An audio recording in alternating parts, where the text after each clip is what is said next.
ఒక స్టూడెంట్ ప్రతిరోజు తన లంచ్ టైంలో తన బాక్స్ లోని భోజనాన్ని ఒక్క మెతుకు కూడా మిగిల్చకుండా తినేవాడు. అది చూసి తన స్నేహితులు అతన్ని వెక్కిరించేవారు. ఒకసారి ఒక స్నేహితుడు అతనిని అడుగుతాడు, నువ్వు ప్రతిరోజు ఒక మెతుకు కూడా మిగిల్చకుండా తింటున్నావెందుకు? మీ ఇంట్లో అంతా ఆకలితో చచ్చిపోతున్నారా?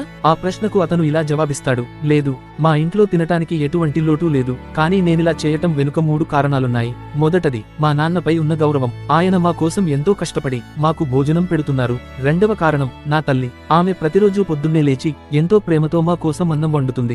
ఇక 3వ కారణం ఏమిటంటే పగలు రాత్రి ఎండా వాన కష్టం నష్టం అని తేడా లేకుండా మనందరికీ అన్నం పెడుతున్న మన దేశపు రైతులపై ఉన్న గౌరవం వలన. ఆ పిల్లాడి మాటలు విని అతని స్నేహితులు సిగ్గుతో తలవంచుకున్నారు. ఈ వీడియో చూసే వాళ్ళందరికీ చిన్న విన్నపం, ఎప్పుడూ భోజనాన్ని వృధా చేయవద్దు. ఎందుకంటే మనం ఆకలితో పడుకున్న రోజునే ఒక్కొక్క మెతుకు విలువ మనకు తెలిసి వస్తుంది. అన్నాన్ని అగౌరవపరచటం అంటే దానిని గౌరవించమని చెప్పిన మన సంస్కృతిని మనం అగౌరవపరుచుకున్నట్టే. ఈ వీడియో మీకు నచ్చినట్లయితే ఒక లైక్ చేయండి. మీ అభిప్రాయాన్ని కామెంట్